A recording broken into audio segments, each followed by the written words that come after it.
Hello everyone, welcome to Gurukul online learning platform.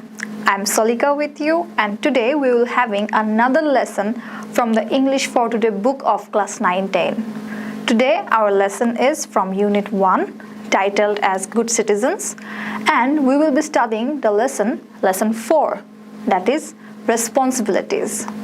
So at the end of the class or at the end of the video, what we will learn from the text? Let's see. The things we will learn from this lesson are about understanding our responsibilities. We will talk about responsibilities and as a human being, what kind of responsibilities do we have? We will understand about it. Then the second thing we will understand is questioning our roles at home, school and in society. That means as a human being, as a person, what kind of particular responsibilities do we have? What kind of a role we need to perform or play at home or at school or in the society? So let's move forward with the text and we will discuss these things later. Ronnie's mother gave him 50 taka to buy salt and chilies. On his way to the market, Ronnie found a poor passerby trying to hold a boy up who was lying on the road groaning. Coming near, Ronnie saw that it was his classmate Tanim, who was hit by a speeding motorbike. Immediately, he stopped a baby taxi and took Tanim to a clinic. From there, he phoned Tanim's parents. When they came to the clinic, Ronnie returned home without the salt and chilies. He had used the money to pay the taxi driver. So see, we have a very small portion or a very small story about a situation that a boy named Ronnie faced. Now, according to this story, we have some questions to reflect on. Let's move on to there. So, the situation you have read right now about Ronnie, do you think that Ronnie did the thing right or probably Ronnie did the thing wrong? So, the question is, did Ronnie do it right or wrong? And if you think the activity he had done or the step he had taken was right, then you should question yourself again why it was right. And if it was wrong, then why it was wrong? If you personally ask me this question, I would rather think that Ronnie did the very right thing at the situation. Because you remember from the very first chapter what we have learned, that humans need help to have a better life in this society. They need companions, they need friends, or they need people around them so that they can be taken care of. As Ronnie lives in a society, he is a human being who is taking help from others of the society. So it comes to him as well. It is his accountability to help others as well. Tanim was his classmate who was accidentally hit by a speeding motorbike. It was very unfortunate. So, as a human being, part of a society, Ronnie must have come forward to help his classmate. From this accident or to help him for the survival. Hence, I really think Ronnie did the very right thing as a member of the society. There is another question that has been said that what do you think his mother did when Ronnie returned home without salt and chilies? So see, Ronnie was given 50 taka by his mother to buy salt and chilies. But what he did?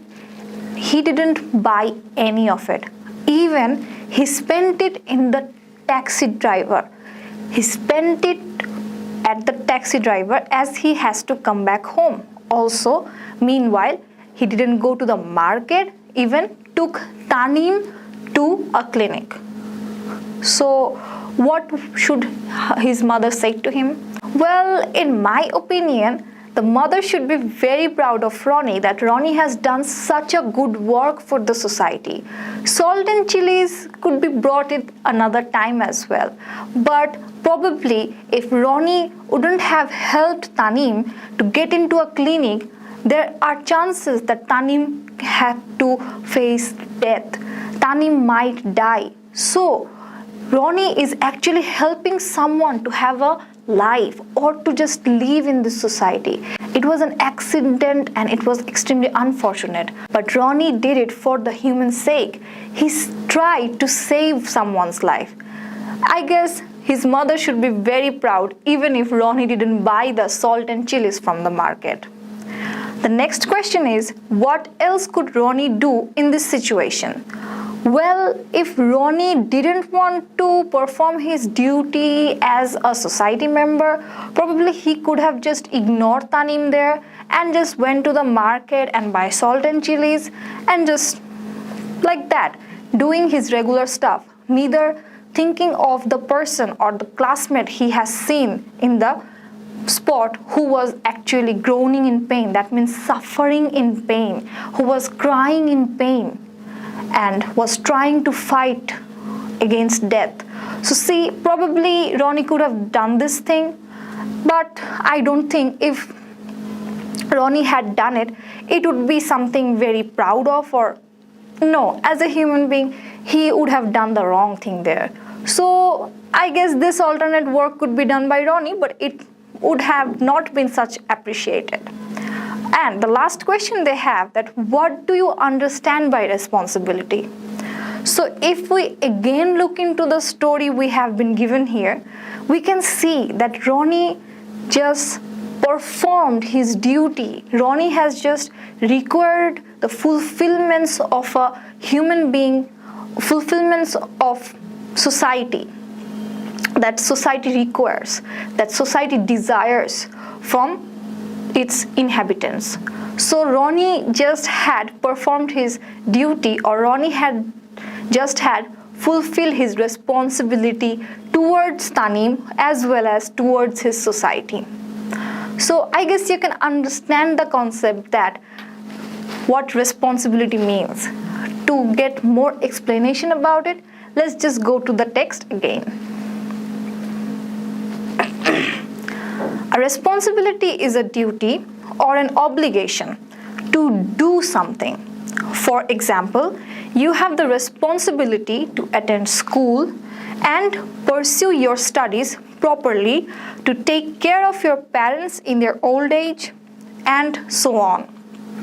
You also have responsibility to your society and the government, that is, to help a neighbor in trouble or to cast your vote if you are 18 or over.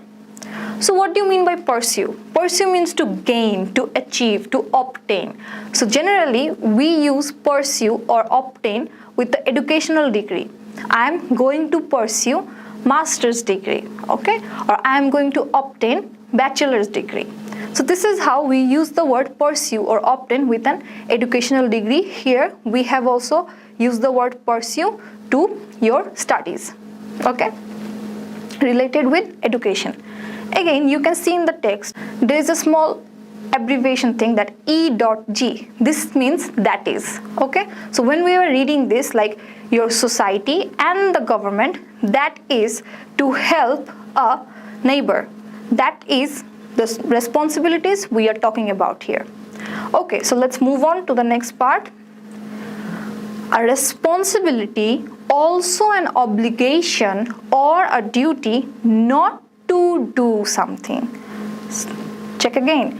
We had some responsibilities which we are talking about to do, and right now we have another responsibility where we are talking about not to do. For example, you have the responsibility not to steal a book from a public library, or not to pile up your building materials on the footpath. These are your responsibilities as citizens. But there are responsibility of the government as well. Our government has the responsibility to provide for its citizens the basic necessities of life, including food, clothing, shelter, education, and medical care. You can find this statement in the Constitution of Republic of Bangladesh in part 2. You have the notes in here just after the text. You can check it there also. So, our constitution or our government says that it has its responsibility towards us, as we are the citizen of this country, we are the citizen of this state.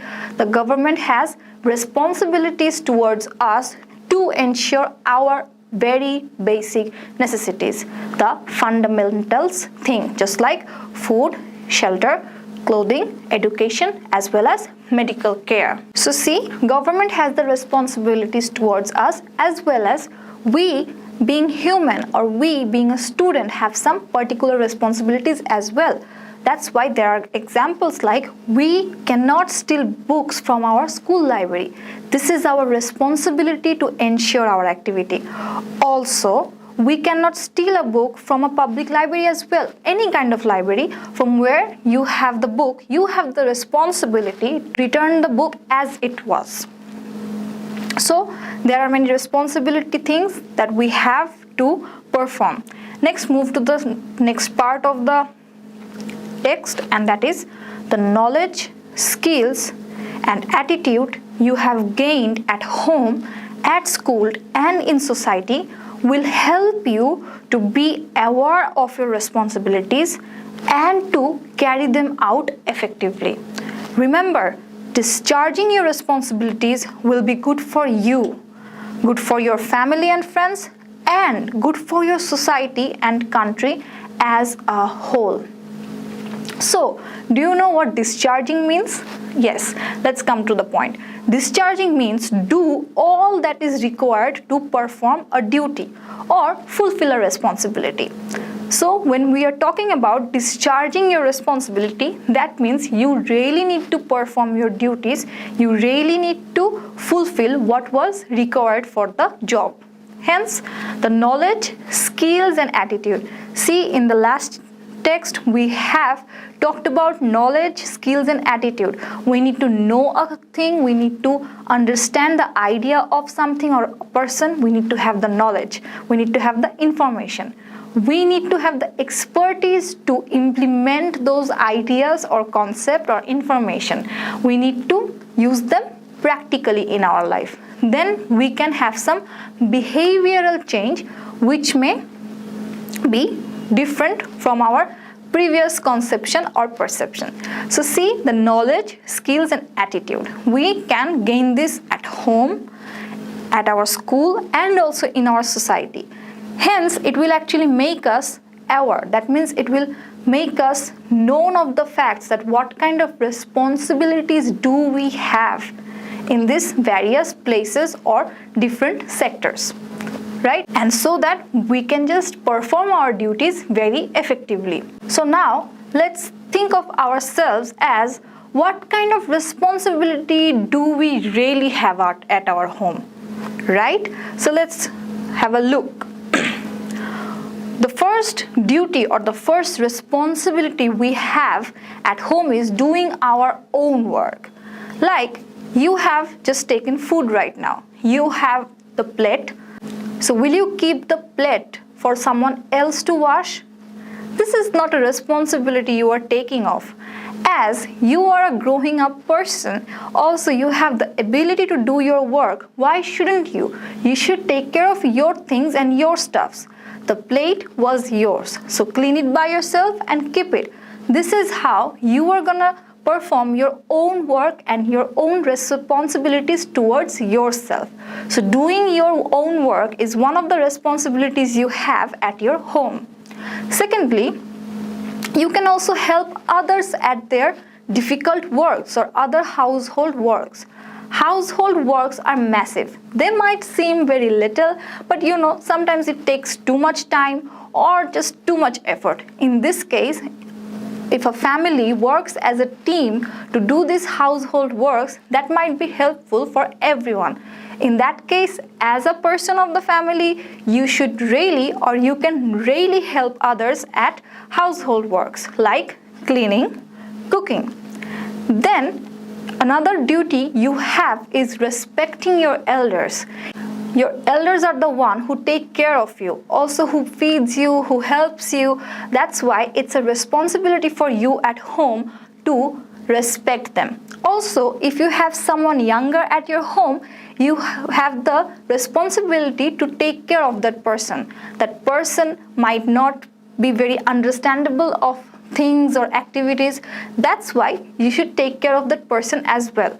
These are some common responsibilities all of us have at our home. Also, as you are a student of a school, you might have some responsibilities in there as well. So let us have a look. What are your responsibilities at school? So the first responsibility as a student at school is that you should not be careless at all about your studies. A student's first and foremost responsibility is to study and to gain knowledge. So in that way, in the school, you cannot be just careless about your studies, right? This is your first responsibility as a student or in a school. So what are the other responsibilities you might have in the school? First of all, you have to keep your school very clean because you are the one who is using the atmosphere to study there. That is why you should not really throw any litter anywhere at the school. You should just throw it in the dustbin. This is how another responsibility you can fulfill towards your school. Third thing, not damaging the property of the school. The school serves you education. The school offers you education. And for education purpose, they offer you or they give you the opportunity to use some properties like benches, tables, boards, fans, and other things. So, this is your responsibility as a student or as a part of the school that you do not damage those properties. You should not, tear the pages of your school library, or you can just not use any mark and stuff in the school library books. As well as you shouldn't write at the walls and the benches because these things are for the school. The school authority has brought those for your facility, and that's why you shouldn't damage them as a part of the school. This is one of the other responsibilities you have. And let's see another one, that not misbehaving with teachers and staffs. As you are a part of the school and a student, you really have the responsibility to show respect to other people in your school atmosphere. There are so many people working there to give you education. That's why you should be respectful to them and you should be giving them the proper respect whenever you come to a contact with them. These are some basic responsibilities you have in your school. So see, we have already talked about that what kind of responsibilities do we have at home and also in school. So I guess you yourself can make the list of the responsibilities that you have in your society. Why don't you, right? So let's just have a homework, and that is, what are your responsibilities as a citizen of your society?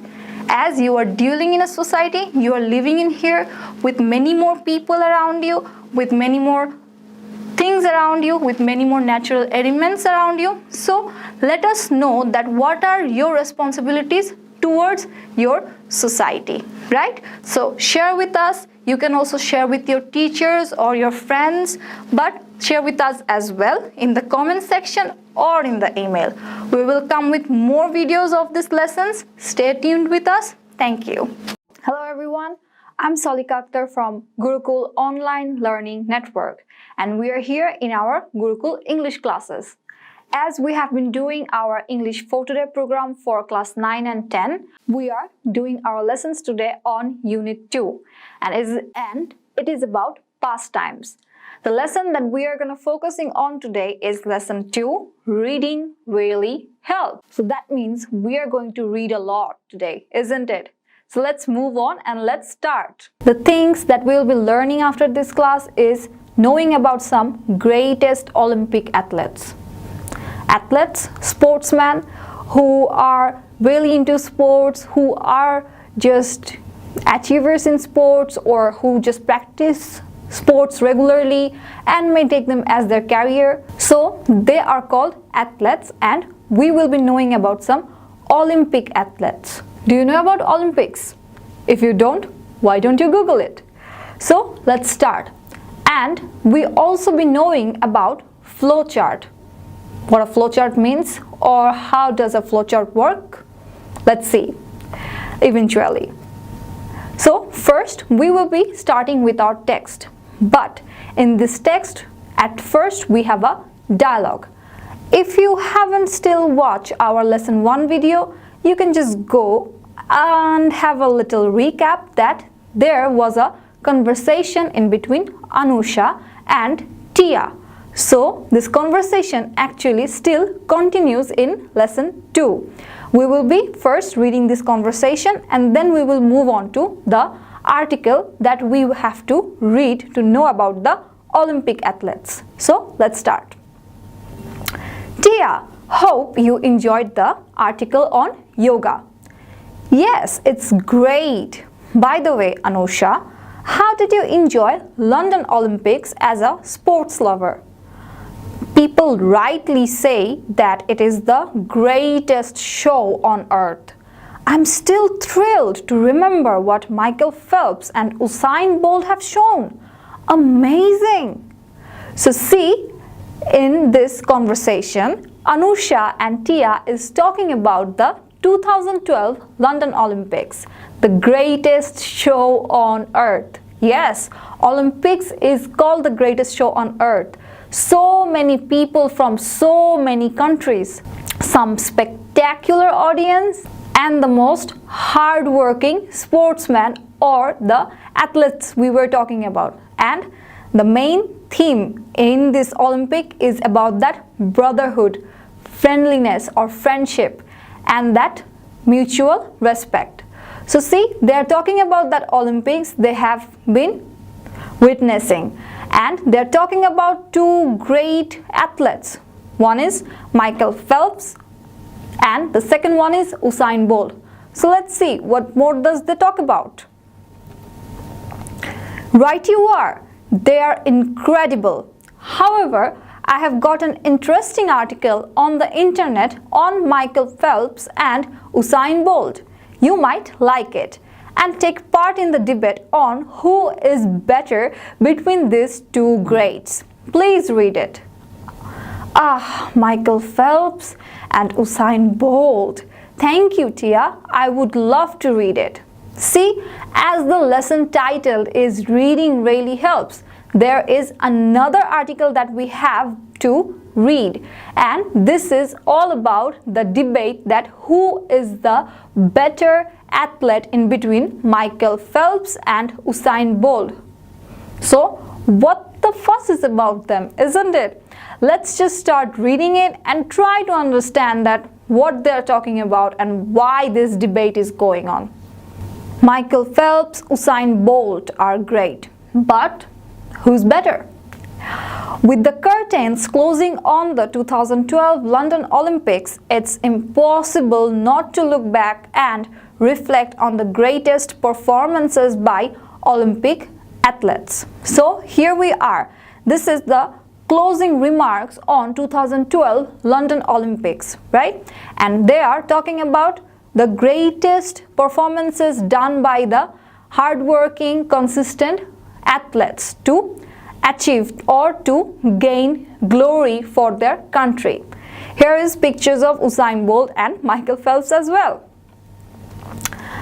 The Olympics have many memorable moments and athletes we will remember by name alone. The list is quite big. Michael Phelps and Usain Bolt are the latest addition to this list of the bests. They made London Olympics stand apart. If there is any question like this, what is the standout performance of London 2012? Perhaps the answer is the London Games gave us Michael Phelps versus Usain Bolt. The first one is an already decorated Olympian who put the finishing touches on his great athletic careers. And another came up with a new definition of fast. So here we are, they're introducing us with Michael Phelps and Usain Bolt, who had shown their best of the performances in 2012 London Olympics. However, Michael Phelps has just retired after his 2012 London Olympics performance. But Usain Bolt is still on the run and has tagged himself just as the fastest human being in the world. Do you want to know more? So let's move on to the article reading. Two of the most popular Olympic sports, sprinting and swimming, saw their two biggest stars captivating audiences. They had also dominated the 2008 Beijing Games, but Phelps and Bolt cemented their legacies in London. Phelps, the American swimmer, passed gymnast Larissa Latania for the most Olympic medals ever. Bolt was the third man to repeat as a 100-meter gold medalist and the first as a 200-meter gold medalist. And he broke his own Olympic record by running the 100-meter in 9.63 seconds. Once Phelps and Bolt were back in their pole and track, the storylines changed. Look at their records. They are just unbelievable. They can just fascinate the spectators of their games, and they just have their whole attention drawing to them because they are on to make some great endeavors. And see, both of them had been very successful in 2008 Beijing Games, but still they had done better than their Beijing Games and have come with a very different vision in 2012 London Olympics. They have broke their own records. Just like Phelps had won the most medals, also Usain Bolt himself has just broken all the records in sprinting. Isn't it? It's extremely fascinating. Let's move. Phelps is the most decorated Olympian ever with 2002 overall medals, 18 gold, 2 silver, 2 bronze. Bolt is the most accomplished Olympic sprinter with the unprecedented double, making clear that he's the fastest man in the world. But there is a debate who had the better Olympics. It would be tough to top Phelps' 8 gold medals in Beijing, but what if we are only talking London? So as the debate is going on, that is Phelps better or is Usain Bolt? Phelps is obviously better in Beijing because he had won 8 medals in there. But in London, who should be titled as the best one? So as we're talking about that, Phelps was the one who has been decorated with most of the medals. Yeah, see, like 22 overall, and 18 of those medals were in gold. But Bolt is someone who has just given the performance that was never seen before, that was never been experienced. That's why they have been talking unprecedented double and making clear that he's the fastest man in the world. So who can really be titled as the better one in London Olympics? Such an argument to go on. London was Phelps' grand finale. He won 4 golds and 2 silvers in 7 events again, and he says he will never race again. That means after London Olympics, Phelps has retired, and even in the London Olympics, he has won 4 golds and 2 silvers, 6 out of 7 events. And London was Bolt's chance to prove he is still the greatest. Bolt won 6 gold medals in 6 Olympic finals. He is the first man ever in the history of the modern games to sweep the 100 and 200 in back-to-back Olympics. Not to mention the addition of back-to-back relay golds. That means Bolt is someone who has been extremely consistent about his performance. He has just kept receiving gold medals in every events that he has performed in. So he's still the greatest. And Bolt became a legend in his own words. Phelps already was. Bolt is just 25 years old, so there is no telling how long he can be on top of the sprinting world. What if he decides to retire from sprinting to focus on the 400 meters just to break another world record or two? It would be amazing and entirely possible for him to accomplish. Who had better 2012 games? You tell us, let the debate begin. So the article adapted from USA Today, which is a sports magazine, in London 2012 Olympics, it is still saying that Bolt himself is legend in his own words. That means Bolt sees himself as a legend or sees himself as an extraordinary performer in sprinting. Phelps, who was already a legend by winning so much medals in his entire life that he just retired. Still, Bolt is very young and have chances to go for races again. There is just anticipation of the reporter that there might be chances that Bolt can just focus on some other activities of sprinting or just can go for 400 meters rather than just sticking on to the games he has right now. So, will Bolt do it? Even if he does it, probably Bolt will accomplish in there as well. So, we still have the debate to go on, like who had been better or who was the best in 2012 Olympic Games. Can you think of it about comparing Bolt and Phelps? What do you feel like? Such a tough question. So, let us just think about it later. Why don't we just try to concentrate on the questions that we have in our English for Today textbook? The first question they have from the article that what makes London Olympic 2012 exceptionally sensational? Sensational, that means something very extraordinary, very captivating, fascinating, right? So as we have just read in the article that 2012 Olympic gave us the best performances from the best athletes, and that is what was the very specialty of this whole event. So the greatest performances from the greatest athletes was the Olympic sensational feature of 2012 London Games. How are Phelps and Bolt brilliantly similar and different? If we just go on to the article again, we can see that Phelps and Bolt, both of them have achieved so much, have achieved the greatest accomplishments in their career. One is in his swimming, another one in his sprinting, but both of them were the best whatever they were doing, right? So they were similar about their accomplishments or their achievements, but they were different as both of them had been in different games, right? The next one, between these two Olympians, who has bagged the highest honor with the same time frame?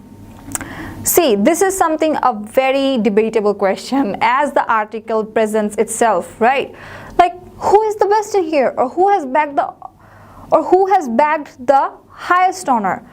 If we looked into Phelps' entire career, he has got all the greatest medals, and also Bolt, who himself has broken all his own records, also with the medals.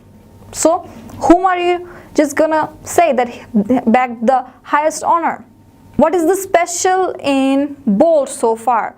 So Bolt is special because he is the one who in the modern games has swept the 100 and 200 in back-to-back Olympics, and also not to mention, as the article says, that back-to-back relay golds as well. So why shouldn't we just call him special? He is special by being consistent, right? Also, how does Bolt evaluate himself? Bolt himself calls him a legend. He just thinks of him as an extraordinary sprinter in the modern times. This is how Bolt sees of himself.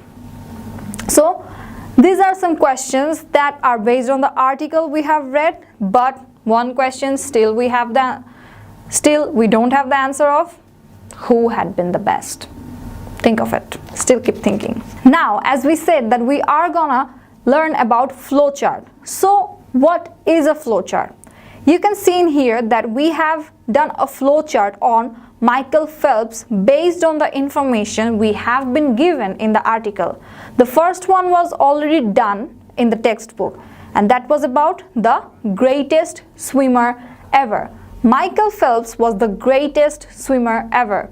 And the other information what we have learned about him is he was very dominating in 2008 Beijing Games. So the dominating athlete in 2008 Beijing Games is our second point in the flowchart. Also, he is the American swimmer, isn't it? We have read it in the article as well.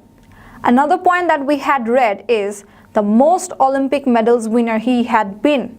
So Phelps was the one who won 22 medals. We have also included this information. And the last thing we have learned about Phelps was that he is not gonna race anymore after 2012 London Olympics.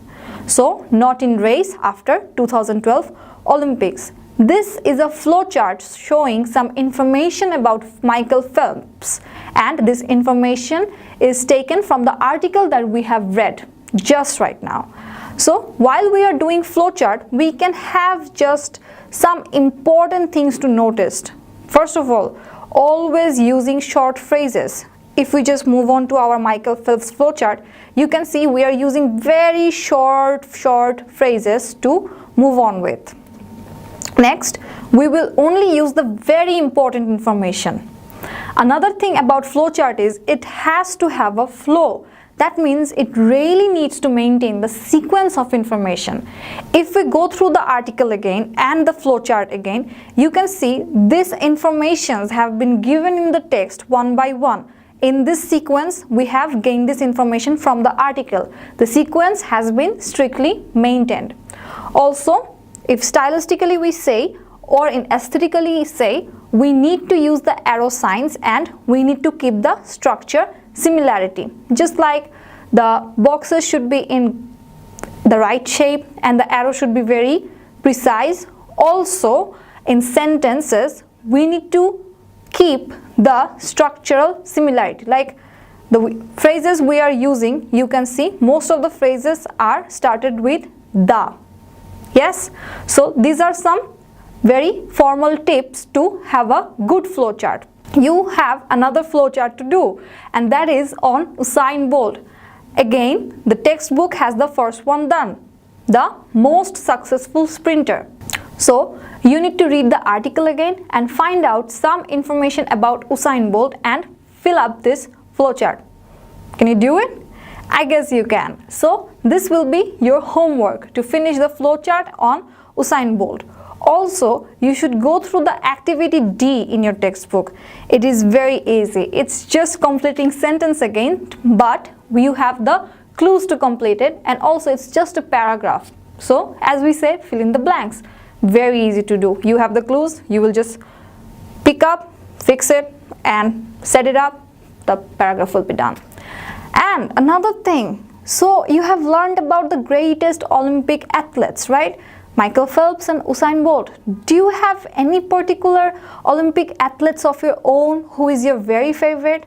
And why he is favorite to you or why she is favorite to you? You can share it with us. You can just go to the comment section of our video here and just share your favorite Olympic athlete. So who is your favorite Olympic athlete? Share it with us, and you can also share the accomplishments of them. So here you can find the other links of the videos in the video description. You can go back and forth, recap, recheck, and stay tuned with us for the further videos. So till then, take care. Bye-bye. Hello everyone, I'm Salika Akhtar. I welcome you to Gurukul Online Learning Network. So today is another class of our Gurukul English for the English for today of class 9 and 10. We are continuing the unit 2, and today our lesson is Number 3, change in pastime. So as we have been discussing about pastimes, so it also have seen some changes throughout the passage of time. So do you want to see that what kind of changes we have been going through? Let's move on to reading the text. First of all, we need to understand that what we are going to learn from this lesson. So the first thing, we will obviously learn about the changes in the pastimes from the past, or we will know about the pastimes of the past. The pastimes which were very popular among our ancestors. Also, we will learn how we can practice our vocabulary at home with our English for Today book. Do you want to see? They have an activity there. So now we can just really move on to reading the text. Childhood outdoor pastimes in decline. Traditional childhood pastimes of climbing trees and playing conkers are in decline, according to survey by RSPB, Royal Society for the Protection of Birds. It's a charitable organization registered in England and Wales. The survey shows that people under 34 recall far fewer such childhood outdoor experiences than people over 55, according to a survey by RSPB. So, if you just go to the end of the text, this is a report adapted from BBC News, 6 September 2010. Let us move on to the first one.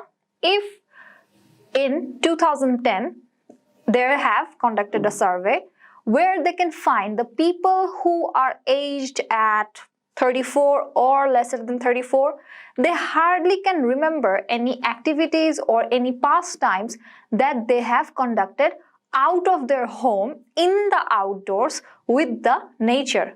Rather, the people over 55 plus people, like the age of 55 and more, they are more, or I would say they were more active in the outdoor games or outdoor activities for their pastimes. So they were more close to the nature in case of their pastimes, right?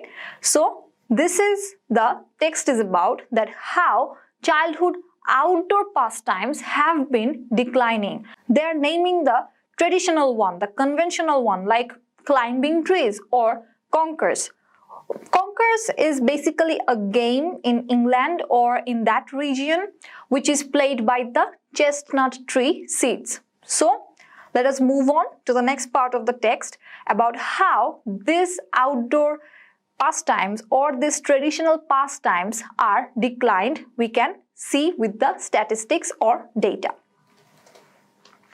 People were asked which of the 12 childhood outdoor experiences they could remember. The answer included making dents, daisy chains, climbing trees, playing conkers, and feeding birds. 4 out of 5 boys climbed trees and the same number of girls made daisy chains. But the survey showed the numbers declining among the newer generations.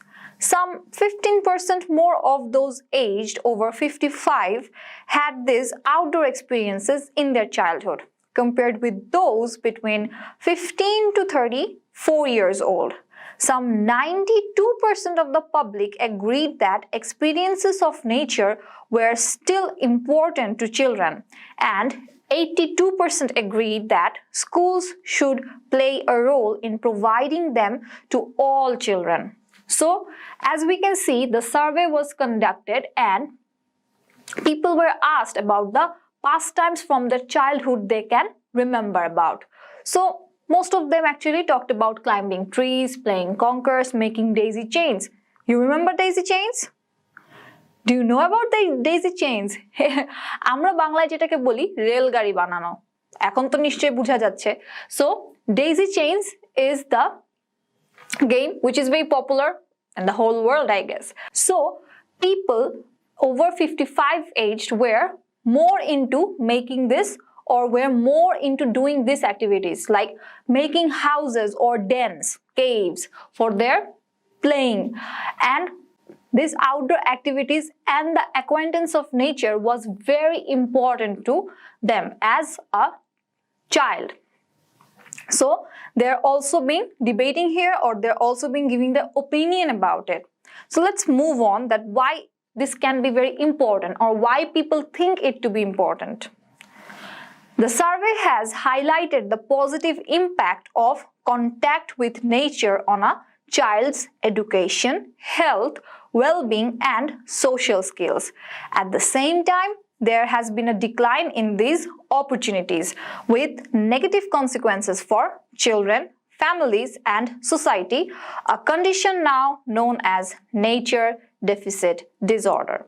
So as we are seeing that the more the children is contacting with the nature, the more it is being positive for the child, or it is being helpful for the child for its education, health, well-being and social skills. As the time is passing, these natural or outdoor activities are declining. Children are not much comprehended with the nature. This is where the family, the social problems are coming, and natural deficit disorder is being showing up. This is how the consequences or the result of not being too much contacting with the nature is being coming up, or this is just having some very negative impacts overall. Mike Clark, Chief Executive of the RSPB, will meet Parliament members to urge the government to join other organizations in providing children with first-hand experiences of the natural environment. We believe this guidance should include the many positive impacts to children of having contact with nature and learning outside the classroom. That means the organization who has conducted the survey, RSPB, the executive or chief executive of that organization, Mike Clark, has showed his urge to contact the parliament members so that decisions can be made to include children, or to make children contact more with the nature, or to include them more into outdoor activities, because the natural deficit disorder is being really alarming. It is taking all the focuses away from the children. They are just being addicted to the technological stuffs or the devices, mobiles, televisions, computers and stuff, and they are not very acquainted with the nature or the surroundings around them. This is how the disconnectivity, also the social interacting problems are showing up in them. The familial problems are being seen, broken relationships, broken families, and many more. So social disorder, so on. So see, the natural deficit disorder is really having the negative impacts. So Mike Clark is really trying to reach out to the higher authority so the children can actually come out of their shells from the home and can be included in outdoor activities, so that they can just prevent this disorder and can have the positive energies to be brought up. So as we were saying that in this lesson, we will learn how to have the vocabulary guidance. Our textbook itself is giving us some instructions. Our textbook is actually telling us to have a dictionary and just go through the very difficult words that we have found in this article, so that we will just come up with the meaning of these words and then we can use it. This is how we can just actually enhance our vocabulary. So let's go through the difficult vocabularies that we had, or the difficult words that we had, unknown words that we had in the text. First one, conkers. As we were reading the text, I already mentioned that conkers is a traditional children's game in Britain and Ireland, and they play this game using the seeds of horse chestnut trees. Horse chestnut trees are not very common in our area. Bangladesh doesn't have it really, but we can just Google it, watch it, see it and understand that how these chestnut trees look like to play with. Also, there was another word called dens. It is kind of cave, we can say, or we also can interpret it as a wild mammal's hidden home. So there were many children who had the experience of making caves or dens or just a home-like place for themselves to play or hide. The next word come is decline. That means become smaller, fewer, less, decrease. So the reduction in numbers is basically, or the reduction in quantity is basically meaning to decline. The next word coming here is highlight. That means if we want to draw some special attention to something, or if we want to draw the focus on something very important, this is how we call it, highlighting it. The verb is highlight, so we're just trying to draw the attention to some important thing. The next thing is impact. That means having an effect or influence. Positive impact, negative impact. Consequences, a result, right? Or also can affect. So if the natural deficit disorder is happening, it is basically a consequence of not having so much contact with the nature as a child. So consequences are basically indicating to results of something. Then we have disorder, a state of confusion, not so much managed, not well organized. It's a chaos. Urge, try earnestly or persistently to persuade someone to do something. As Mike Clark was saying that he is going to show his urge to change things for the children in the parliament or to the parliament members. That means he really wants to convince the parliament members about the natural deficit disorder, and he really wants them to take effective steps so that the children can be included in outdoor activities and can prevent this disorder. So this is how the urge word is being used in the article. So see, we have this vocabulary guidance in our textbook. We can do the same with the other text as well. If we find any difficult word, unknown word, we can just have a dictionary, we can just search it in there. Also, we can Google the meaning and just note down so that we can learn new words to use. We have some questions according to the article or just related to the article. So, as they were talking about natural deficit disorder, and as they have shown a survey that the newer generation or the recent generation is not very much acquainted with the natural or outdoor activities. They are more into computers and other devices, or just having the pastimes at home rather than out home. So can we just discuss about it and think of that what are the benefits in here? So the first question that we are saying is about, do you think the children should have more contacts with nature? Why or why not? If you ask me the question that if the children should have more contacts with nature, I would personally say yes. Because a child should really know about its surroundings. What is in its surroundings? Light, air, sky, trees. These are important things to grow the senses, the 5 senses we have, which is sight, hearing or audio, tasting, feeling and smelling. Feeling comes with the touch. So these are the 5 senses, and nature is actually something that provokes us to emphasize on our senses or to enhance our sensuous abilities. So a child should really be into more contact with nature to grow these abilities, to have these better qualities. Then the question comes that what are the benefits they may have if taken to nature frequently? As I have firstly mentioned, from my perspective, the child would learn about the nature more clearly, more vividly. The surroundings will be more clear to him, or the more clarified to the child. Also, the child will have a greater sense or the abilities of sensing in a better way. So, the child will be more flexible with the nature.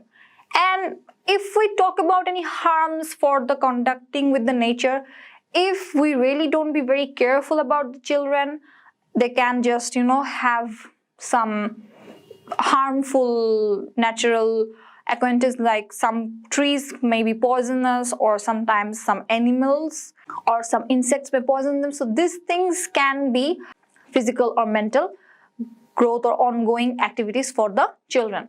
So these harms probably can be taken into consideration. But still, I guess you should also think of that if the children should really be more into contact of nature, and what will be the benefits of it or what will be the harms of it. Think of it, argue with your partners or friends, and then just come to the conclusion that if we really should have some more outdoor activities for our generations to come. So your homework will be to go back as well. As we will be thinking about the future also, we will be learning about the past as well. Why don't you just use your time and ask your parents what pastimes they had in their childhood. See how interesting it is. You can just converse with your parents about your own learnings or also your own lessons. Yeah, so just ask your parents that what pastimes they had in their childhood and compare them with your ones. What pastimes you have and what they had. Also, you can compare them with your friends' pastimes as well. So, who are more close to nature? Are you more close to nature, or were your parents as children were more close to nature? Why don't you share with us? Share with us in the comment section of the video. Also, the other video links will be in the description. For further videos, stay tuned with us. Thank you. Hello everyone. Welcome to Gurukul Online Learning Network. I'm Solika Akhtar with your Gurukul English classes. Now we will be continuing our lessons for English for today of class 9 and 10. We were in Unit 2. Our today's lesson is Lesson 4, Change in Pastimes in Bangladesh. As we had been learning about the pastimes around the world, or especially more or less of Britain, England, now we will be talking about the pastimes around Bangladesh in this chapter. And we will also look up into its changes. Before going to the lesson, we really need to understand what we will learn after this lesson. First of all, we will learn how to make a graph. This whole lesson is based on a graph and we will be talking about it. So, we will understand the concept of graph, and also we can learn that how we ourselves can make a graph. Or you can also talk about tables, right? So, we will learn to make graphs or tables. Again, we will learn about information from a graph. How we can put information in a graph, or how we can describe a graph. How we can just learn about something from a graph. So, this lesson will help us to learn about the changes about the pastimes in Bangladesh through a graph. So, let's start on. See, this is the table, and it's a table which is done by Anusha and Tia. I guess you remember them because we have been learning about them from the very first lesson of Unit 2. They had that conversation about pastimes from where we started our lessons. Remember? So, they have just conducted a survey, and this is the graph of their survey, or this is a table of their survey which is showing the information they have gathered. You can see a section is for class 9-10, another section is for class 5-6. There are some common activities which are named, like playing games and sports or games on computers, and watching television, chatting with friends, reading books or magazines, gardening, attending social programs, playing games. So, and also some others thing. There are the percentages which we can see, and probably these are for the students who are attending or who are involved in these pastimes activities. So let's see if the description talks like so. So this is Tia who is describing this graph. Hello everyone, my name is Tia. My friend Anusha and I are going to do a presentation on pastime habits of class 9 and 10 students in our school. There are 120 students, 60 in class 9 and 60 in class 10. The classes have gender equity. Each class has 30 male and 30 female students. The survey shows that 22.3% of students in class 9-10 like games and sports as their most favorite pastime, which is the fourth option given by classes 5-6 students. So see how they are comparing the data they have collected and how they are presenting it, right? So they have done the survey with the students of class 9 and 10. Also they have data from the students of classes 5 to 6. And they're frequently comparing the information. Just like in there, the first thing they have compared is about the people or the percentage who are involved in games and sports and who prefer games and sports as their most favorite pastime. So the class 9-10 students are more interested in games and sports, where class 5-6 students are having this option as in fourth. Let's move on. Watching television is the second choice, 17.2%, by the first group, in contrast to 31.2% of the second group. That means the students from class 5 and 6 are more interested in watching television and they have prioritized it as the first one. But the students from class 9 and 10 have it as a second choice. It is noteworthy that watching television is the first choice of the second group. So class 5-6 students are more interested in watching television. A considerable number, 13.7% of 9-10 students like to chat with their friends, and thus it becomes the third popular choice in the chart, while this becomes one of the less important choices by the younger kids. Only 6.7% of the kids take it as their first priority. So look at the choices made by the students of class 9 and 10, also the students by class 5 and 6. The students from or the children from class 9 and 10 are more into socializing. They very much like to chat with their friends, but the younger kids are not much interested in that. Only 6.7% of them has the preference to chat with their friends or socialize. It's interesting that both the groups like reading books. 12.9% of the students of classes 9 to 10 take it as their favorite pastime. The number is 11.7% for classes 5-6 students. So see, there is a less more difference in the statistics, right? Most of the students from class 5 and 6, also from class 9 and 10, are very much interested in reading books for their pastime activity. Besides, gardening is voted 10.7% of students to be the fifth preference by the grown-up group, though it is not that much liked by the younger group. So gardening is another choice that is preferred by the students of class 9 and 10. But the younger group is not much interested in that. Only 6.1% of the young kids are involved in it. This is interesting that though the higher number of students in classes 9 to 10 prefer attending social programs, 9.1%, then students of classes 5 to 6, 7.8%. Yet as a choice, it is preferred by the later group. So attending social programs is also very much liked or preferred by both of the groups. Yet it is a bit more preferable from the later group.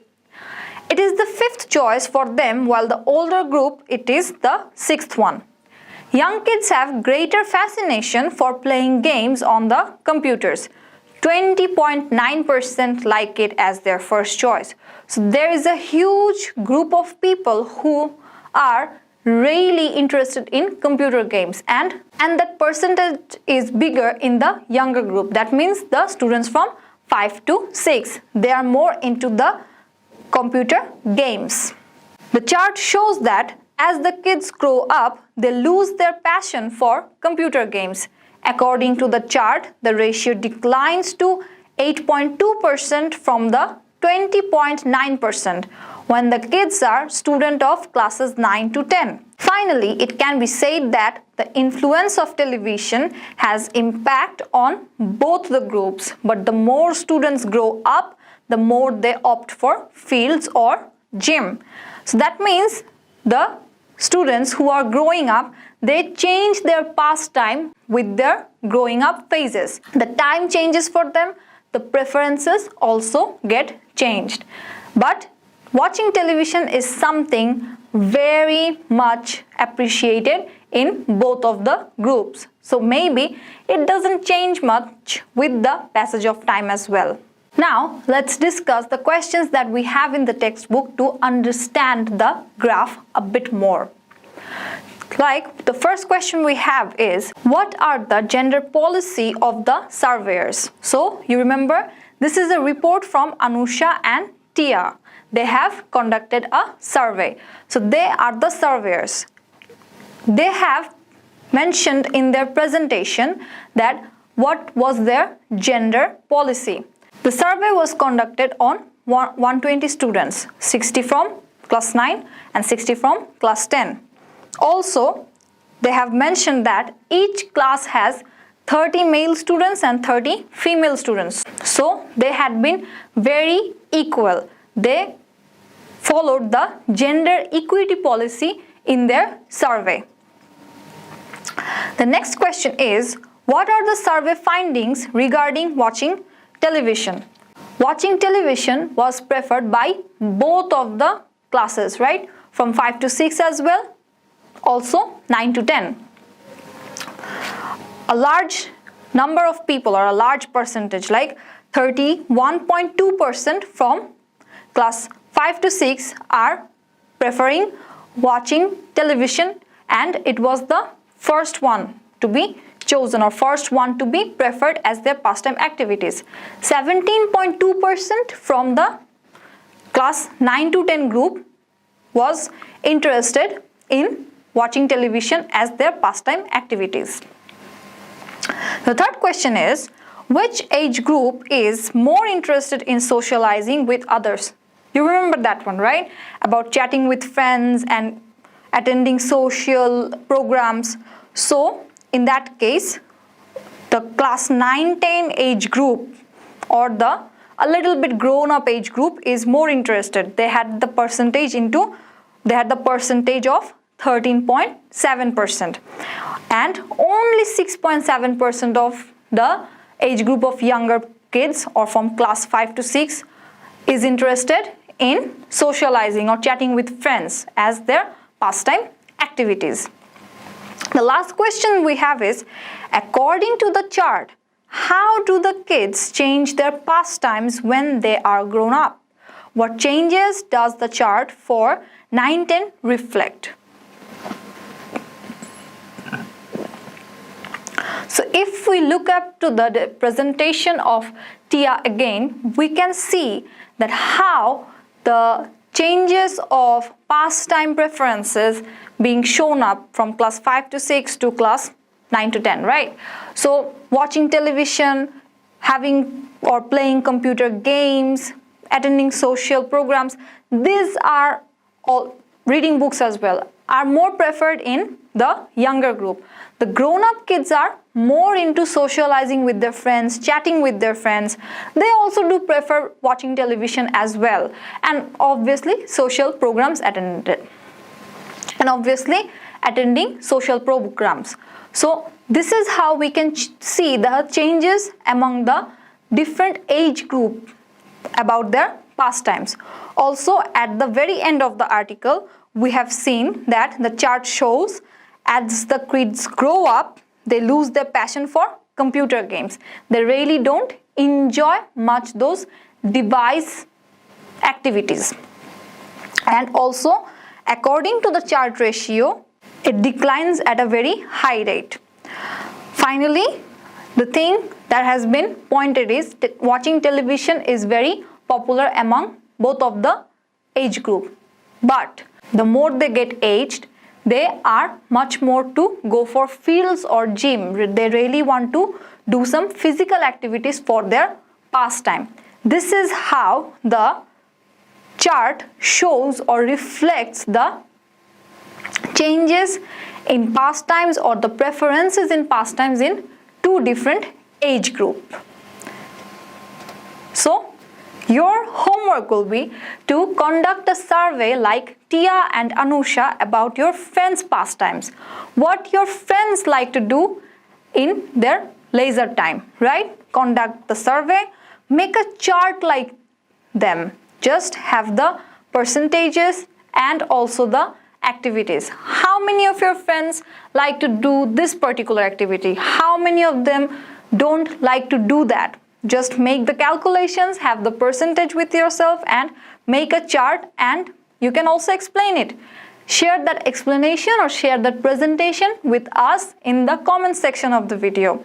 The other video links will be in the description. So stay tuned with us for further ones. Thank you. Hello everyone, I'm Salika Akhtar. I welcome you to Gurukul Online Learning Network, Gurukul English Classes. Today, we will be continuing with the English for Today class of class 9 and 10. Our today's unit is Unit 2, and right now we will be starting with Lesson 1. The Unit 2 title is Pastimes. Do you know what pastimes mean? Hobbies or the activities that we do in our leisure time. বাংলায় বললে আমাদের শখের কাজ কারবার. So, Unit 2 will be discussing about the pastimes around us. And Lesson 1 is about, do you have any favorite pastime? অর্থাৎ আপনার কি কোনো পছন্দের শখের কাজ আছে কিনা? So, let's begin. The things that we will learn from this lesson is how to converse. The first thing that we will be coming on with is a dialogue between two people. And those two people will be Tia and Anusha. So this is how we are going to learn that how we can converse. Also, we can learn that reading an article can help us to learn about many things or to gain many knowledge. So here we will be also reading an article to know about something. And the last thing we will be doing is today is how to complete sentences from your own textbook. So, why shall we wait? The first thing that we are going to discuss or we are going to read is a dialogue between Anusha and Tia about their pastimes. So, let's begin. Anusha, what's matter? You are wearing sports trousers, t-shirts, sports shoes and carrying a bag? Where are you coming from? And you look tired. Not exactly, Tia. I'm great because I'm just coming back from the gym. Do you go to the gym regularly? Yes, I do. I go twice a week. It's one of my favorite pastimes. You make me laugh. So, see that we are seeing Anusha and Tia conversing with each and other. And the thing they're talking about is going to a gym. Do you know what a gym is? Gym is kind of a place where people actually go for regular exercises. So they have trainers, they have some professional help for their diets and also exercise so that they can be fit. So Anusha is a person who visits gym regularly. And Tia is just asking her that why she goes in there. So this is how the conversation is going on. So let's move on. Why not? I like sports because I like to be fit. I'm not a lazy person like you. What do you do there? I do yoga. Don't you have any other pastimes? Yes, I have. I like playing chess, painting, and reading books when I'm free. I also like photography, but I'm yet to learn it. What do you do in your pastimes? So see how the conversation is moving on. This is how Anusha is telling Tia about her favorite pastimes. She doesn't have only one pastime, and it's just not about going to the gym. She has many more, just like chess, painting, reading books. And their conversation is still on to know about their pastimes. So, the conversation again comes from Tia, like, I like watching TV, listening to music, reading books and magazines, and playing games on the computer. I do like gardening, but we don't have sufficient space, so I do pot planting. By the way, I don't know much about yoga. Would you please tell me about it? Anusha said, Sure, I'll give you an article on it. It will help you to know about yoga, okay? So see, the conversation ends in here about knowing each other's pastime. This is how a conversation can start and a conversation can end, and also they can have this talk about their favorite pastimes in there. So we can see that how we can just talk about our pastimes to someone else. Now we have some questions to look back on. So, do you have a pastime? As I said, pastime is more or less like a hobby, and every one of us has a pastime to work with. Like mine one is, I like listening to music. So most of the time when I'm just having my free times, or I'm just, having a leisure time, what I really do is I listen to many kind of music. It can be a soft music, sometimes it can be very pop and having a bit, and sometimes it's just some classical as well. So yeah, listening music is one of my pastimes. So do you have any? Also, you can have several pastimes. Like, what are your pastimes you can talk about? I have reading books as well as listening to music. Sometimes watching movies is also a preferable pastime that I have. So more than one. Also, you can think of that why do you choose these activities as your pastime? Some of the people use these activities to spend their time only. Some of the people want to do these activities as well as spending time with learning something. And some people just want to relax. So you need to understand that why are you having these activities as your pastimes. So, as in the last dialogue, Anusha was saying that she's gonna share an article with Tia about yoga to learn about yoga. This is the next thing that we were going to read. So let's move on. So let's begin reading the article about yoga. Yoga, tap into the many health benefits. Understanding yoga. Yoga is a kind of posture and breathing exercise. It brings together physical and mental disciplines to achieve peace of body and mind, helping you relax and manage stress and anxiety. Traditional yoga puts emphasis on behavior, diet, and meditation. But if you are just looking for better stress management and not an entire lifestyle change, yoga can still help.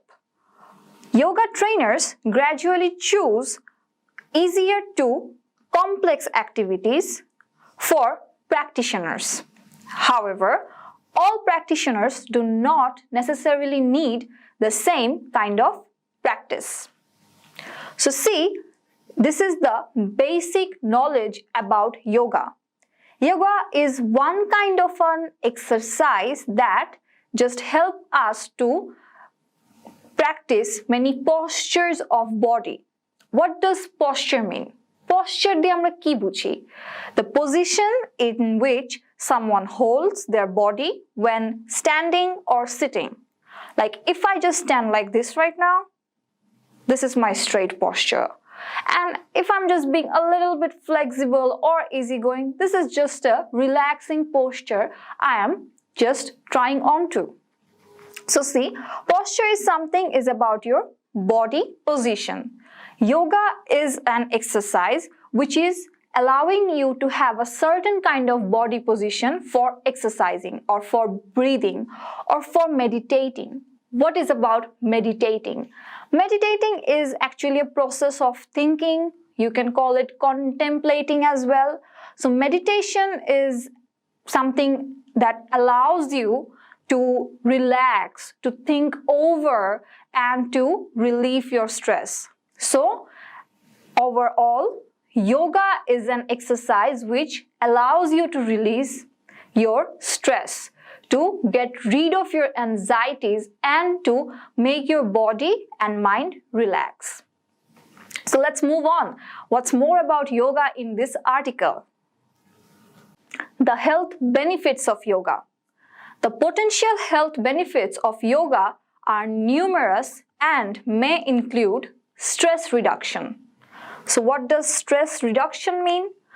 With its quite precise movements, yoga draws your focus away from your busy, chaotic day and towards calm as you move your body through poses that require balance and concentration. So the abilities or the qualities that yoga have to make our health fitter or to make ourselves more relaxed is that it reduces our stress. And how does yoga do that? It just keeps our focus away or make us think away from our busy, scheduled and our chaotic days. That means the state of disorder or the confusion, we just completely forgets about it if we just try doing yoga. So this is how it just makes us to have a balance and a concentration on the positive energies, right? So with the accurate poses of the body, we can reduce our stress for a better mental health. Another quality that yoga offers us, that increased fitness. So you remember Anusha said to her conversation with Tia that she goes to gym, she does yoga because she wants to be fit. So see here, as you learn and refine new poses, you may enjoy improved balance, flexibility, range of motion, and strength. And this means you are less likely to injure yourself in other physical endeavors or in your daily activities. That means by doing or by using or clarifying some new poses of body, you may enjoy a better and more balance in your body postures or even in your mental state. Also, you can have the flexibility. That means the quality of bending easily, or as I said, easygoing thing. So see, you can be more flexible. Also, you can have a range of motion. That means you can move your body in any way or in the most possible ways. So this is how in physical efforts of doing other exercises, you get more easy or more accessible by doing yoga. This helps your daily activities as well by increasing your fitness. Also, yoga is another way to manage your chronic health conditions. What does chronic means? That means long term. We have a health condition for a long term or long standing, like I have been slim for whole of my life till now. So this is a long-term health condition that I have. So yoga may help me to manage these things as well. Yoga might help in a variety of health conditions such as cancer, depression, pain, anxiety, insomnia, fatigue, and mood shifts. So basically, yoga actually helps us to manage our different kind of diseases or different kind of health conditions which may disturb us in some particular period of life or in some activities of our daily life. Also, yoga can help reduce heart rate and blood pressure. It just makes us to keep in a control of that things. And yoga helps us for weight loss. If you are overweight or have eating disorder, yoga may help you make the healthy lifestyle changes necessary to gain control of your eating and reduce weight. That means if you have a weight that is above the considered weight range or the normal desirable weight range, then you can do yoga to control your weight, and it can also help you to have a balance in your eating diet or eating practices. Again, so the last thing about yoga is, while you shouldn't expect yoga to cure you or offer you 100% relief, it can help some health conditions when combined with standard treatment. And if you already enjoy good health, yoga can be an enjoyable supplement to your regular fitness routine. That means that yoga isn't something that we expect to be 100% effective.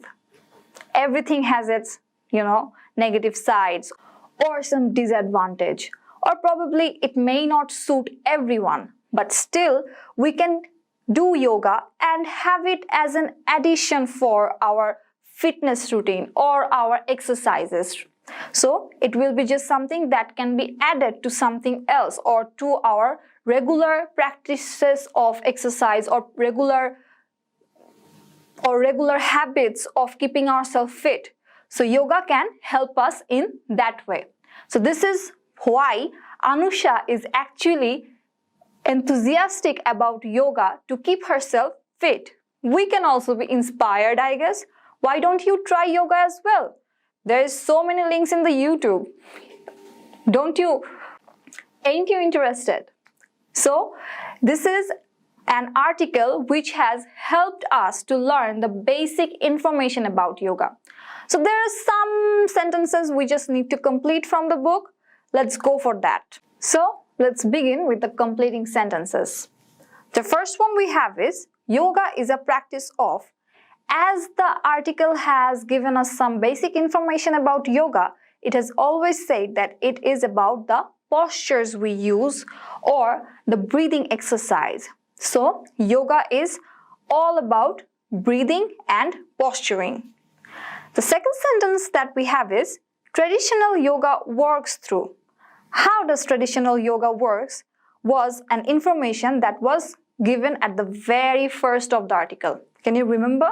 If you can't, so you can go through the article again. You can just check on and you can complete these sentences with the help of the article.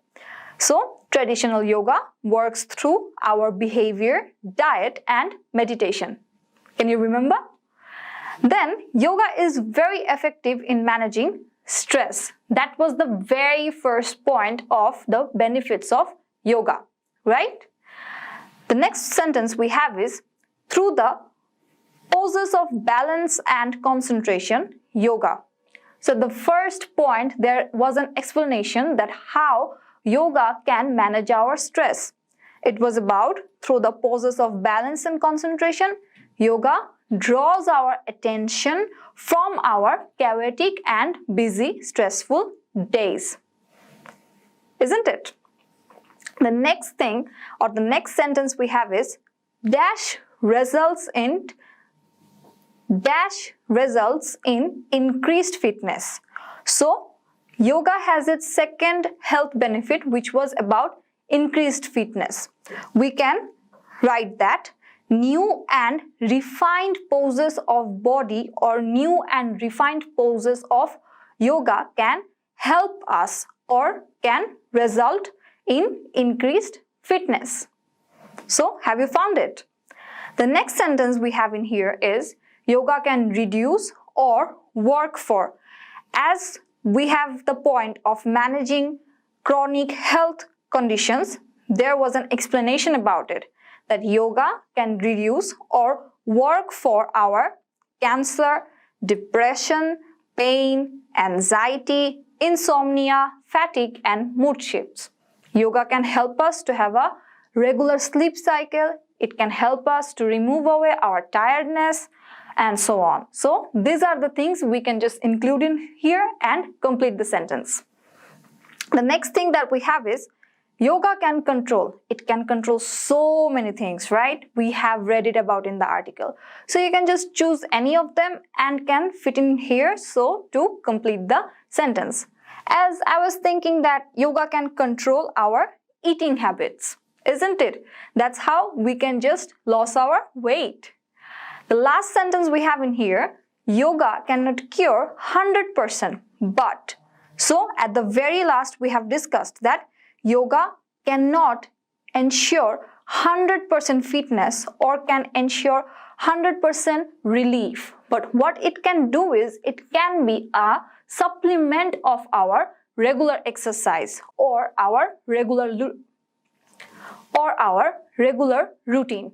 So yoga cannot cure 100%, but it can help some health conditions. Right? So this is how from an article you can take the concept, you can understand and can interpret it in your own way to complete different sentences. As this lesson is at the ending, we will just have some homework. Should we? Obviously.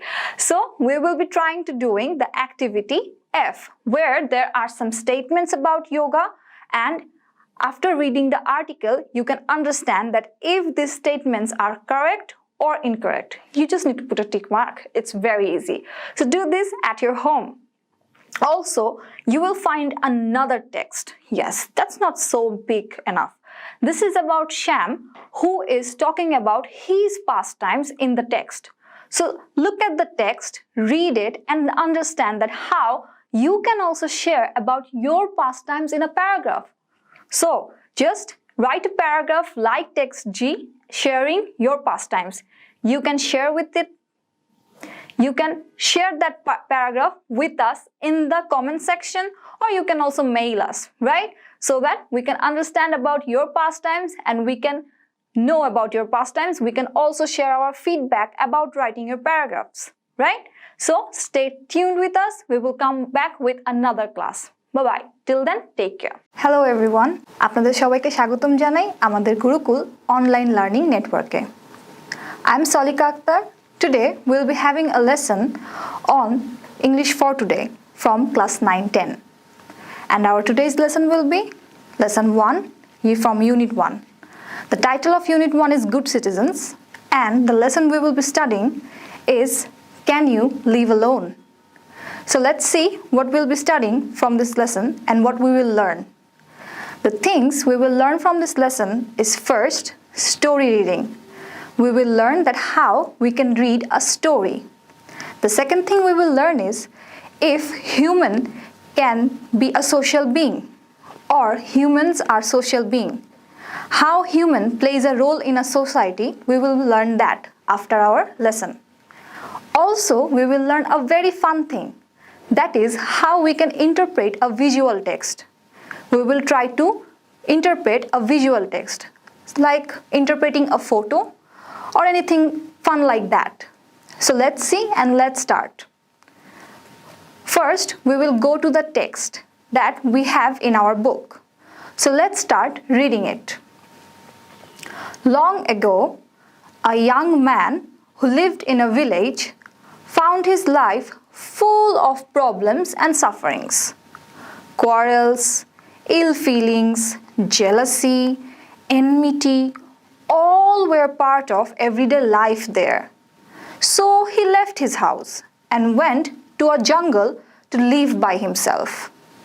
There he made a nice little hut with wood, bamboo and reeds.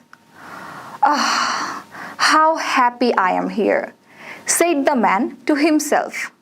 See where the story starts. Here is a man who is frustrated to his surroundings. He can't just take any kind of negative energy around him. That's why he decided that he will go far from the society and will live alone, without any people, without any shoutings, without any negative things. So that's why he has just taken his decision that he will not be here. He will live far from this peacefully. See, there is our story starts. So let's see where it goes. But before going to the next part of the story, have you find any word difficult to understand? Like sufferings? Do you know what does sufferings mean? Okay, let me just take a look at it. Sufferings mean the hurdles or the difficulties, hardships that we face in our day-to-day life. There are so many problems we face and that might make our time very hard. This is the time we use this word sufferings. So difficulties, hardships. Also, did you know the meaning of quarrels? Most of the time we use this word in Bangla, jhagda jhati. We can see many of the people having this violence and aggressiveness towards each against. We can call it simply quarreling. Again, have you known the meaning jealousy? Jealousy is something that we call envy at each other. So it's like not being happy at others' success or happiness. Just, don't like that people around you are being more successful or being more happy. Sometimes we just don't get to like it. So some people are there who are very jealous at other people's success. Again, have you known the word enmity? This is what we call hostility or being foe with any other. Probably we are very familiar with the word enemies. The noun or the relationship between enemies can be called enmity. Also, did you know about reeds? We generally call it khor in Bangla. That means the leftover from the paddy plants. So, see again in the text that we have these words in our text. So, I hope that the meanings are clear to you right now and we can move to the next of the story. So, but one day he found some mice in his hut. The little creatures soon made holes in the blanket. So he brought a cat to kill the mice. The cat needed milk. So he brought a cow. The cow needed grass and hay. So he brought a cow hand. The cow hand needed food. So he took a wife to cook meals. Then children were born to them, and the man found himself again in a family. So see, the man who just wanted to have a peaceful life without any kind of human relationship, any kind of human interaction, or any kind of social disturbance, that man himself again find a society by himself. How come? Because he find mice in his hut. He just wanted to get rid of those mice. Then he brought a cat to get rid of those mice. Then again to feed the cat, he brought a cow to have milk. Then to take care of the cow, he brought a cow hand. And then again to take care of the cow hand, he just got married and had a wife. Then again started a family. So see how eventually the man who himself wanted to get rid of the society started to grow a society by his own steps. So do you know the meaning of cow hand? Cow hand is the person who helps to take care of the cows for dairy productions or for milk producing and other stuffs. So here we can see that the man who wanted to get rid of the society starts the society by himself. So let's move on to the last of the story. So nobody can live alone unless that person is either an angel or a devil. People need food, shelter, companions, and help. They need to look after each other. And if they live in a family or community, their needs can be fulfilled. Hence, living in a society can make people good and happy citizens. So, At the end of the story, we got to know that a society is really important for us. Humans cannot live without a society. We may try to get rid of the social problems, but ultimately we need to find a companion, a friend, or someone that who can help us in our daily life. And hence, society is the medium for us so that we can create a bond, so that where we can share, so that where we can get the solutions of our problems. So, did you know the meaning of companions? See, that means friends or fellow. And what do we mean by community? Community is more or less like a togetherness of people to make a society, right? So, ultimately, a human being needs a society to live in. There might be many kind of problems that are very difficult to handle with, but if we help each other, if we try to be with each other, if we try to share our problems, we may come to a solution very easily. This is how a society can run forward. This is how a society can flourish and develop. But neither a human or any other creature can live without their communities, can't live without their teams, without their companies. Also, there was a line that we have seen that either angel or devil. That means that person who wants to live alone needs a very selfish motive, or rather a very extreme selflessness, so that he or she might convince himself or herself to live alone. Otherwise, it's a very impossible task. So let's go to the questions we have in our textbook. The first question is, why did the young man leave his house? So, can you remember from the story? Why did the young man leave his house? Well, if we just go back to the very first para, then we can remember the young man left his house because he was having many problems and sufferings. He was very frustrated with the quarrels, ill feelings, jealousy, and enmity around him. Am I right? I hope you will find the answer by yourself too. Okay, so let's move to second question. Where did he make a hut? Where did he make a hut? Do you remember? Can we go again to the first para? You will see there have been mentioned that in the jungle he made a hut by himself with bamboo, woods and reeds. So let's move to the third question. Was the man happy in his hut? So was the man happy in his hut? You may think that he was not, but actually he was, because at the very first para we have seen him quoting that, how happy I am here. So at the very first place, the man was very happy to live by himself in the jungle in a hut, right? Okay, so let's move to the fourth question. How did he find himself again in a family? How did he find himself again in a family? You remember? We have talked that how there were mice in his hut and how he wanted to get rid of those mice. So he bought a cat, and then to feed the cat, he brought a cow, and to take care of the cow, he brought a cowman, and to take care of the cow hand, he married himself, and then there were children born to them.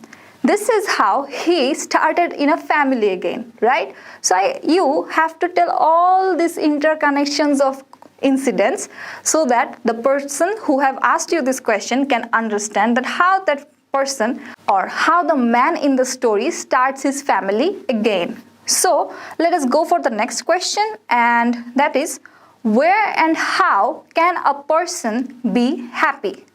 So see, we have already talked about it at the last portion of our story, that a person can be only happy in a society because that person just not only need food and shelter, but also companions as well as help. People need to take care of each other to be happy. They might have problems in society, but they will have to help each other to get the solutions and get rid of the problems of the society. There they can have a happy life. So human can be happy in a society, right? Okay, so let's move on to the last question of the textbook, that is, what is the moral of the story? Do you understand what moral is? Moral is the learning from a story. You can read a lot of stories, and at the end of the story there is something that might provoke your thoughts or might make you to think a bit better or think a bit more about the incidents that have been narrated in a story. So the story you have read from your textbook might have helped you to understand that what this story wants to tell you, right? At the very last of the story, we have come to know that humans need society. Humans can't live without a society, without people. This is the moral of the story. We may get frustrated about the social problems we have around, but ultimately we will come and we will find our companions to share our problems. And thus the society will develop, or thus a human being himself can develop. So this is the moral of this story, that man cannot live alone. So as I have told you at the very first, that we will be learning to read a story. Also, we will be learning if humans are a social being. So see, we have already come to these conclusions. But another thing we have talked about, the interpretation of visual text. So can we interpret a photo, or can we interpret something fun or visualizing things in front of us? So let's see, let's start with ourselves. See, we have two photos in here. These are animated photos. So my question is, can you interpret the photos? Well, the first photo is very clear to us. See, there are some little kids sitting in their desk. They have books around. Also, they have a teacher who is pointing to the board, and also she has book in her hand. There is a board and the walls have notices and bookshelves. So I guess you can interpret that this is a classroom where students are learning, where students are being taught by their teacher. And to the very next photo by it, you can see there are four people. Two people are very younger and two people seem to be very elder. One is just cleaning the walls. Two people are cleaning the floor. The boy is cleaning the table. So probably that is a family of four people who are trying to clean their own home. So see, a visual thing or a photograph can also make some meaning to us, also can help us to understand something or to know something. So this can be called visual text. These photographs don't have any text in them, but we still can interpret them and we still can make a text out of them. So why we have done this? Because if you go to your textbook, there is a task E where you have so many photographs and also the text of it which may match with the photograph. So your homework will be to have this task done by yourself. Match the photographs with the given text. Also, there is another homework you should do for yourself. You have read the story, but do you think that you can be that man and try to live alone? The man couldn't be successful, but could you be? Could you actually live alone by yourself in a jungle? Put a thought on it. Yes? So, do you think that you can live alone? Yes or not? Why or why not then? Explain your answer. Give explanations to your answer. You can also make it see by your school teachers when the quarantine will over. Otherwise, you can also send your answers to us in the comment section or can mail us. So just be connected with us. Send us your answers so that we can understand that if you have thought about it, if you have made any conclusion about it, or if you have read the story even you can share any interesting stories just like this with us. So stay tuned. We will be coming with more videos for your learning. Thank you. Hello. Hello everyone, welcome to Gurukul online learning platform. I am Solika Akhtar. Today we will be studying lesson 2 of unit 1 from English for Today book of class 9-10. So let's see what are those entitled with. Our lesson is the title of Good Citizens. Our unit 1 has the title of Good Citizens. And the lesson we will be learning today is lesson 2, Knowledge, Skills and Attitudes. So, what we will be learning from these lessons? First, look at that. The things we will learn at the end of this lesson is we will understand about what is knowledge, skill and attitude. We will understand these themes and we will understand that how we implement these things in our day-to-day life. Also, we will know how to present supporting details in phrases and sentences. Like, if we are talking about something and we want to support our statements or we want to support what you are talking about, then sometimes we can just make points. In that case, we can use those points or we can make those points in phrase or also in sentences. We will see how in this chapter this thing has been done. Also, we will learn that how we can explain our statements with examples. Most of the time, we tell people that suppose if the situation was like that, or let's think of this situation, or let's think of this condition. This is how we actually interpret an example in our explanation. The very thing has been done in this chapter as well. So let's see what things we can go for with and what things we can learn from this chapter. So let's go to the text. To be a good citizen, you have to prepare yourself to do good work in society. Well, then how can you prepare yourself? First, you need knowledge. Today's society is knowledge-based. Without having knowledge of modern sciences, technologies and including ICT and other necessary subjects, you will have difficulty living a good life. The other areas you, as a good citizen, should have knowledge about are our country, its constitution, geography and people. Also, our state, its executive and legislative powers, our judicial system, our government and its structures and functions, our history, cultures, traditions, literature, moral values and religions, our socio-economic activities and educational system. Do you feel this a bit hard to understand? So let's go back to the very first of the text and just find out some meanings of some words. Like, what do you mean by a citizen? We can call a citizen that who are inhabitant, who dwell in a place or who lives in a particular town or city. Also, citizenship has the state authority approval. Like, your mother or your father have voter ID card, isn't it? Or you yourself has a birth registration certificate.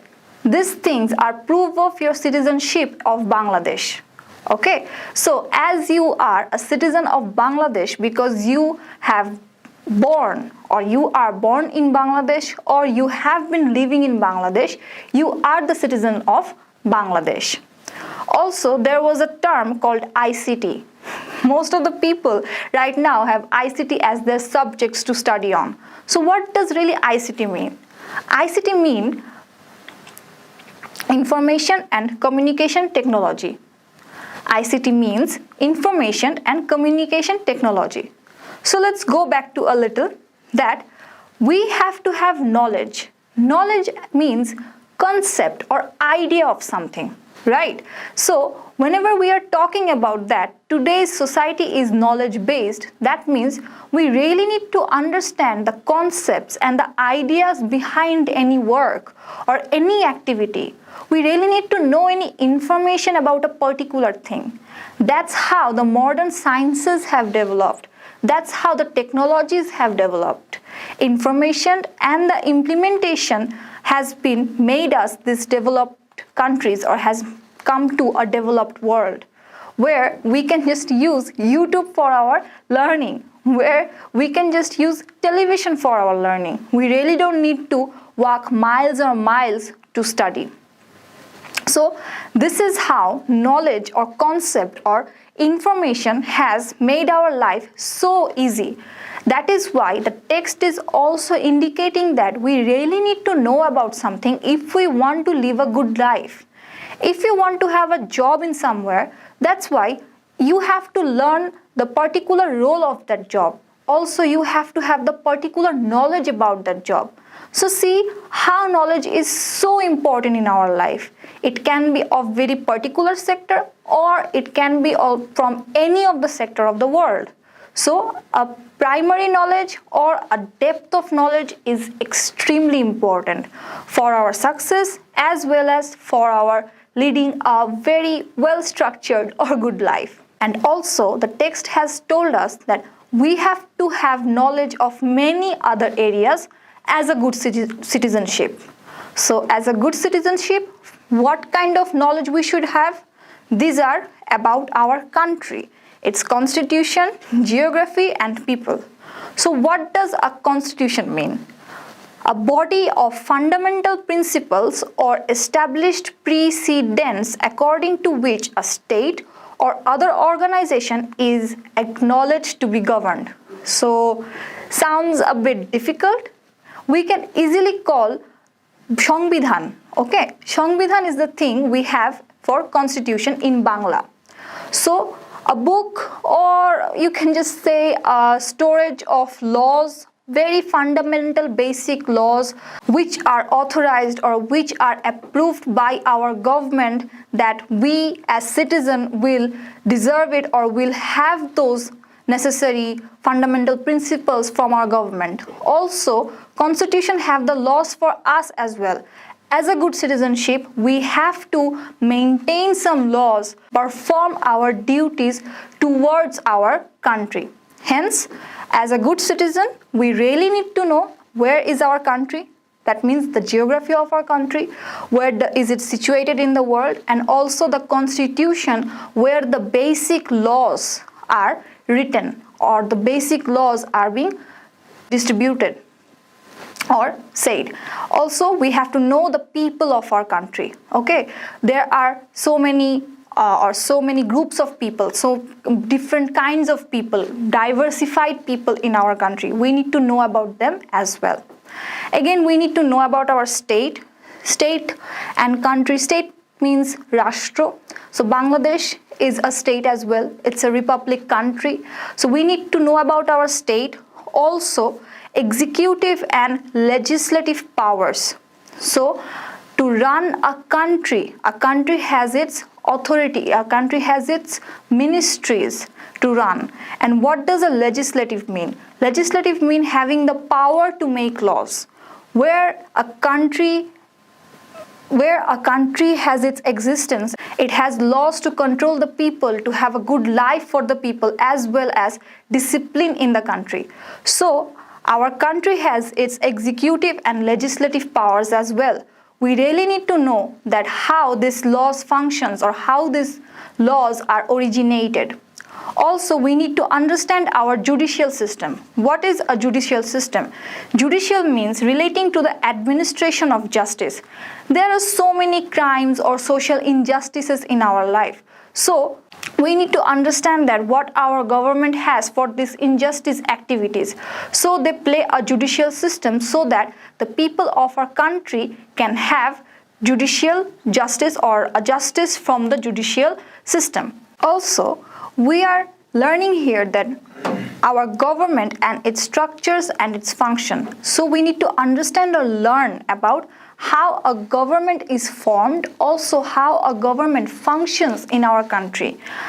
So these are the things that about knowledge. These are the things that we need to know as a citizen. Also, there are two more things we have to know, that are our history, like our history of language movement from 1952, our history of liberation war of 1970 war, also our cultures like Pohela Boishakh is something a very cultural event for us.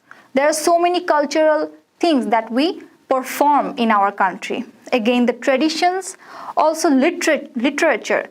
We have Rabindranath Thakur, we have Kazi Nazrul Islam, we have Sharat Chandra Chattopadhyay in our Bangla literature, as well as we have the most latest writers like Humayun Ahmed or Muhammad Jafar Iqbal. We also need to know these literary terms or figures in our literature of Bangla, as well as we need to understand our moral values, also the religions we are having in our society, Muslims, Hindus, Christians, Buddhists, and maybe some other as well. So we have these religions in our country, and we have to know that we have to pay respect to all of these cultures, traditions, history, literature, values and religions as a good citizenship. We need to learn this thing. We need to understand it. We need to have this knowledge. And the last thing is our socio-economic activities and educational systems. So in a society, we really need money to lead a good life. When it comes to money, it has some infrastructure, also it has some social activities. Just like some of your parents are probably doctors, some of your parents are probably teachers, or some of them are nurse, or some of them are working for a corporate place, or some people have business, some people are homemaker. So see, when about it comes for economy, then we have some structure in our society. The socio-economic activities are there. People earn money from there and they have their own roles to play. We need to understand the interconnection of this socio-economic activities and the people engaged in there. We need to understand the educational system as well. Just like we have so many sectors. We have science, arts, commerce, and many other disciplines to study on. There are different public exams. So as a citizen, as a good citizen of our country, we really need to have this particular knowledge about our country, especially the constitution and also the surroundings and the people around us. So let's move on to the next part of the text. Second, you need skills to do things. Knowledge is not enough. You must be able to apply your knowledge to do things practically.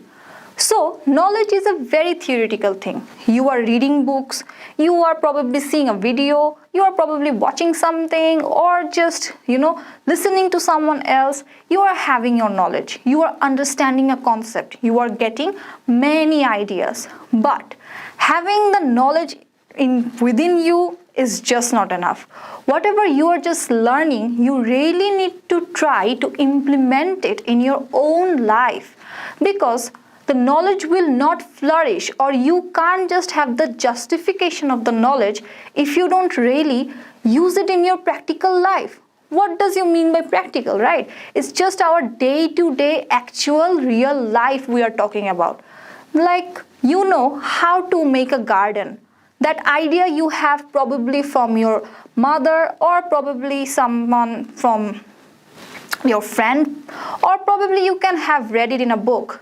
But if you personally don't try to make a garden, then you will never learn the skill of gardening. It will just be kept in yourself as a knowledge. And then finally, knowing and doing things will bring about a change in your behavior toward others.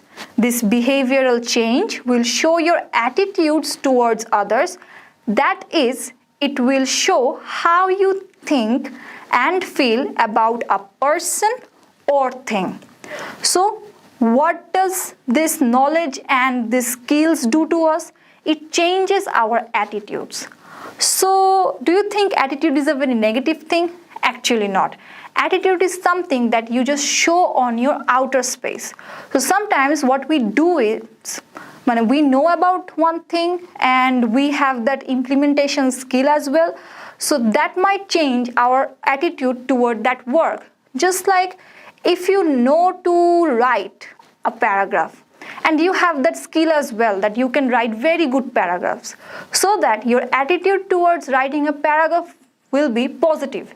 You will be very enthusiastic about writing it. But if you don't gain the knowledge about it and also you don't gain the skill about it, then you will always be having that fear of writing a paragraph at any moment.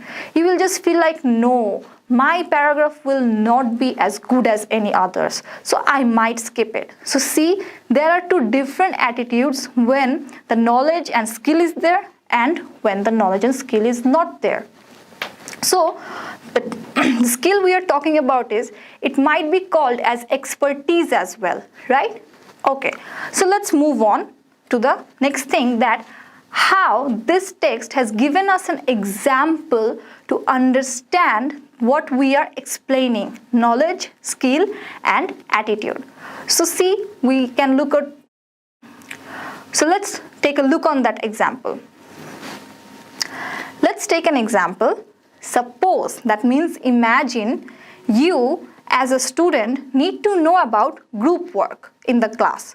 So you ask yourself or your teacher or anyone else, what is group work? Or you may find about it in a book. In this way, you may know or you may have the knowledge about group work. To do group work, the class has to be divided into groups. Each group is to do some tasks given by the teacher or in the textbook. The group members will discuss and share ideas and points, and finally one member will write the answers. Then you start working in groups. In each group you take turns discussing points and answering questions. In this way you can actually do the task. Your teacher may monitor and help you to do the work. You may think, what does monitor mean? Monitor means observe or check the progress of or the quality of any work or something over a period of time. So that means checking your activity for a time to time so that the teacher can understand if you are doing the work properly or correctly, right? So let's think of the example once again, that if you want to know that what is a group work, you may get the idea of it or you may understand the concept of it by asking your teacher or someone else or from a book. This is how you are getting the knowledge. But then when you will actually working in a group work, you will be working with your friends, we will be working with your mates. Maybe some ideas will be discussed, many more points will come out, and hence you will understand or you will capture the skill of doing a work in group. This is how you will implement your knowledge of group work in an actual group work. This is how you will implement your knowledge of group work in an actual group work. And then you may come with the skill like, lastly, through regular group work, it is expected that there will be noticeable changes in your behavior. Possible changes are, you will develop the skill of speaking freely in English with your classmates and teachers. Your shyness will gradually disappear. You will develop the attitude of helping and cooperating with each other. You will learn to behave in a democratic way. Most importantly, these behavioral changes taking place in you inside the classroom will be carried over outside the classroom in real life situations. So, do you understand what is democratic? Democratic means relating or supporting to democracy or its principle. Like if you are in a group of 10, 8 of the people are agreeing with some statement. If you respect the 10 of the statements and supporting the majority, this will be a democracy that will be made. Okay, so what we are doing is that the knowledge of doing a group work and the skill of doing a group work will have a massive change in your attitude about the skill of speaking freely in English. Also your shyness will disappear. So look at the things that this knowledge and skill will bring change in you will be much more confident about yourself to work in these sectors. And this is just not in the classroom. Besides, this can be happen in any of the areas of your life. This is how knowledge, skill, attitude, these three are really connected. And also see how points were made, the phrases and sentences were given in the text to explain the statements, as well as the example of group work was given to explain the whole text. So let us think of these questions we have in here. Let us try to answer that what we have learned from this chapter. The first question is, what is knowledge? So we have already talked about it. Knowledge is a concept or idea of something or an information about something, right? So basically the concept, idea or information about anything can be termed as knowledge. Let's see to the next question. What type of knowledge do we need for better living? See, in the very second paragraph of the text, it was said that the whole society or today's world is totally knowledge based. So we need knowledge of modern sciences, technologies, including ICT and the basic necessary subjects, right?